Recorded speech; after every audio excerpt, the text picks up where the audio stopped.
The major cities were for citizens with six-figure income, foreigners, politicians, and rich investors. One Sunday, Doris and Patrick went to a church service. It was the first time they were going to church together. Upon arrival, they saw two signs at the entrance. One sign directed married couples to use, and the other sign was for those who were not married to use as an entrance. The church never allowed men and women who were not married to sit together, and the congregation was very obedient and strict to the law provided. Temptation couldn't stand a chance because the church taught the congregation self-discipline and direct implementation of the Word of God. It helped them a lot, and rich members of the church contributed so much towards the development of the place of worship. Every member of the church had a car, men and women, young and old. The preacher himself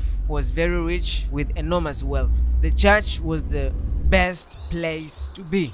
It was very executive, with the best finish and expensive interior decoration the world can buy. The presence of God was very visible, and the people who attended were blessed to the max. The preacher, Mr. John Tongues, was very influential, and he inspired anyone who attended the church.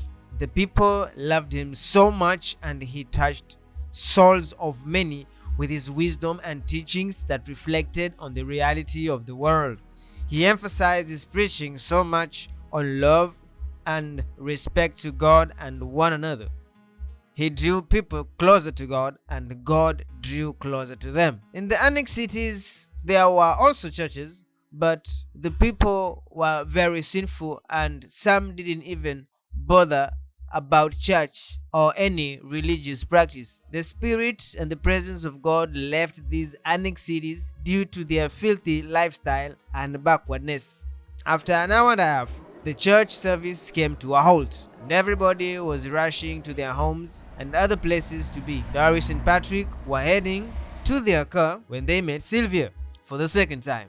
This time, she literally went ahead and hugged both Doris and Patrick, but she held on tight to Patrick a bit longer. Intuition already kicked in at Doris, and you could tell that she wasn't impressed by the long hug that Sylvia gave Patrick. There was an awkward silence since the puzzle was difficult for Doris to put together. She never understood the meaning behind it, but she knew there was something behind it. She chose to be calm and remain silent. To be honest, Sylvia was having a crush on Patrick, and she couldn't understand why she overstepped with that kind of hugging.